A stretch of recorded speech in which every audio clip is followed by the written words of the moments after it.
Halo semua, Assalamualaikum warahmatullahi wabarakatuh. Bagaimana keadaannya semua? Mudah-mudahan masih dalam keadaan sehat walafiat. Pertemuan kali ini kita akan melanjutkan pembahasan minggu lalu mengenai menganalisis struktur dan kebahasaan teks eksposisi. Pada bagian pertama kita telah membahas struktur teks eksposisi, sehingga pada pertemuan kali ini kita akan khusus membahas mengenai kaidah kebahasaan dari teks eksposisi tersebut. Masuk pada materinya. Baik, kaidah kebahasaan teks eksposisi, pertemuan minggu yang lalu kita telah membahas secara singkat.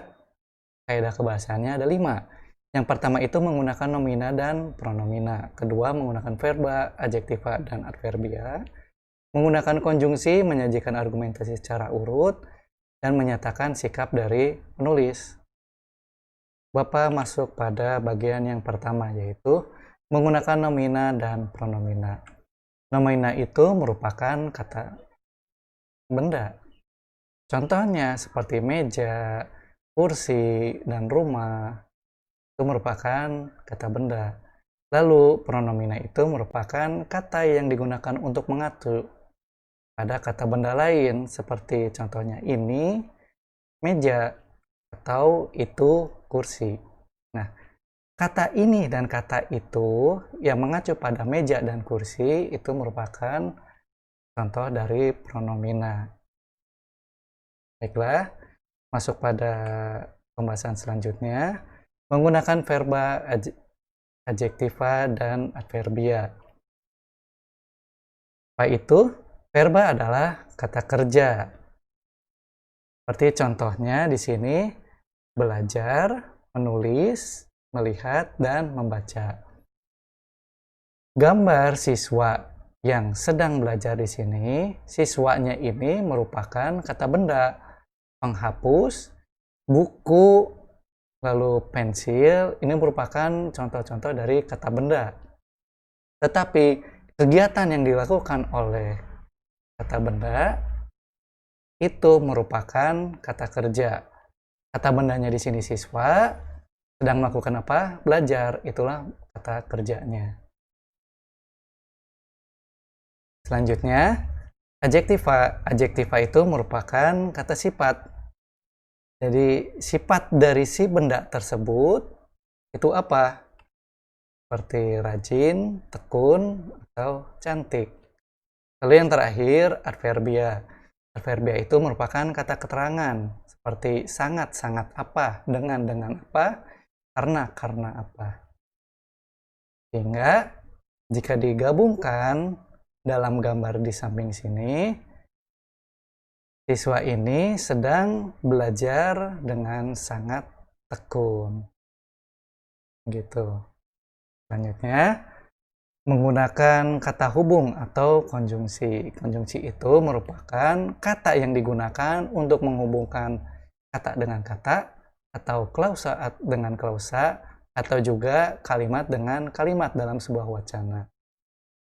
Untuk konjungsi, ada baiknya kalian lihat di internet atau di artikel ini, kalian baca-baca, karena konjungsi itu ada banyak jenisnya, dan kata-kata yang digunakan dalam konjungsi itu tidak terbatas seperti yang Bapak perlihatkan di sini.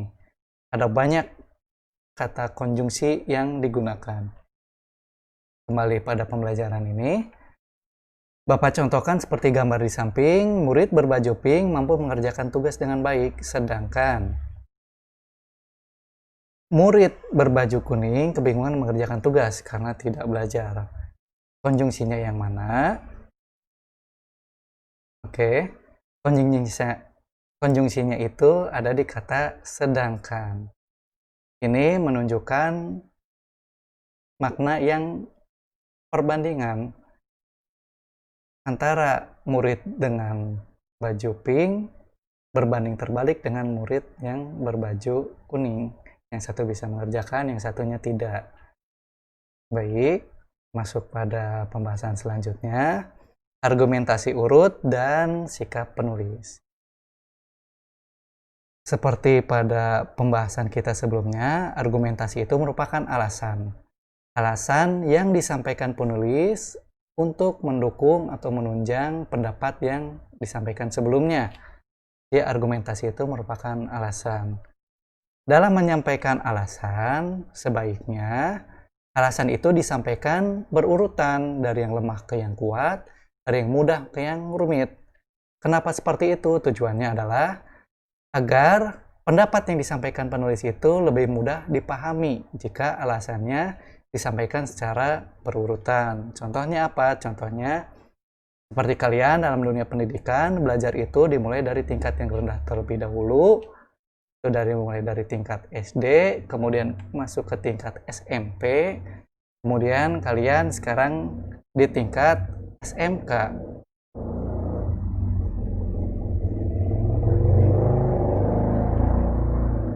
Ya, ada iklan lewat.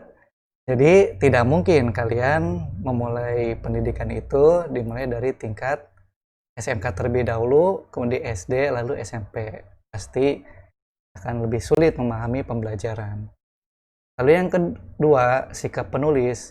Bagaimana sikap penulis terhadap pendidikan tersebut? Otomatis, jika dimulainya dari yang rendah terlebih dahulu, menuju ke tingkat yang lebih tinggi, pasti akan mudah dipahami. Jadi, penulis setuju terhadap sistem pendidikan yang ada di kita saat ini, dimulai dari yang rendah, lalu menuju ke tingkat yang lebih tinggi. Begitu. Baik, Bapak hilangkan terlebih dahulu. Ya, tadi kita sudah belajar mengenai contoh-contoh dan pengertian dari masing-masing kaidah kebahasaan teks eksposisi. Bagaimana aplikasinya jika kalian mencari kaidah tersebut di dalam sebuah teks? Ini Bapak contohkan, masih menggunakan teks minyak esensial jeruk yang serbaguna. Yang pertama itu, baik, minyak esensial jeruk. Lalu ini, ya, minyak esensial jeruk itu merupakan nomina atau kata benda, dan ininya itu merupakan pronomina yang merujuk pada, yang mengacu pada minyak esensial jeruk. Lalu kaidah yang kedua, tumbuh, memiliki, itu merupakan contoh dari kata kerja atau verba. Lalu tinggi itu merupakan adjektiva atau kata sifat, dan manfaat ini merupakan kata keterangannya. Begitu. Lalu bagaimana untuk konjungsinya? Konjungsinya bisa kalian lihat. Ada di namun dan di sisi lain. Ini merupakan konjungsi yang berfungsi sebagai perbandingan. Apa yang dihubungkan dari konjungsi tersebut? Yang dihubungkan ini seperti pada kalimat minyak esensial jeruk ini umumnya digunakan dalam industri makanan dan minuman, sabun, mandi, lotion tubuh, krim perawatan wajah, pengharum ruangan, dan deodoran.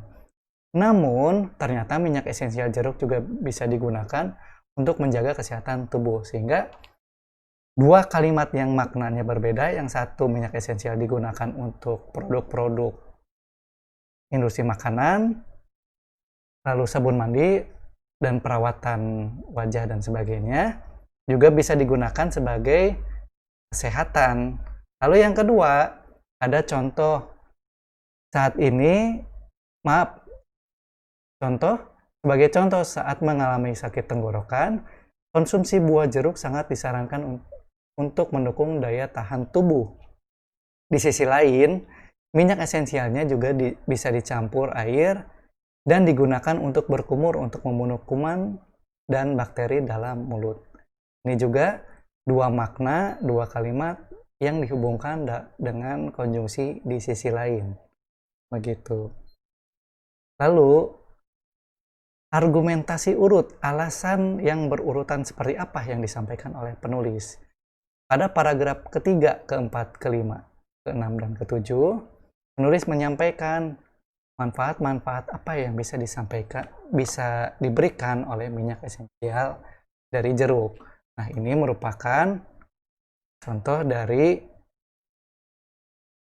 argumentasi urut dalam teks tersebut. Lalu tadi yang terakhir, seluruh teks ini menyatakan sikap dari penulis bahwa penulis itu setuju bahwa jika minyak esensial jeruk ini memiliki banyak manfaat. Tuh.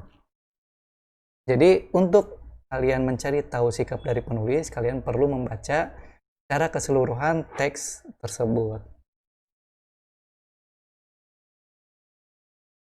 Oke, bisa kalian cermati pada slide presentasi ini. Selanjutnya, untuk tugas pertemuan minggu ini, masih dengan menggunakan teks pembangunan dan bencana lingkungan. Silakan kalian cermati kembali teks tersebut. Lalu jawab pertanyaan yang pertama. Tuliskan 3 nomina yang terdapat pada teks tersebut. Bapak rasa sangat mudah.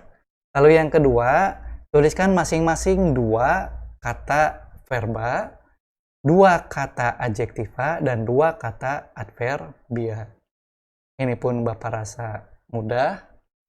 Lalu pertanyaan yang terakhir, apa sikap penulis terhadap teks tersebut?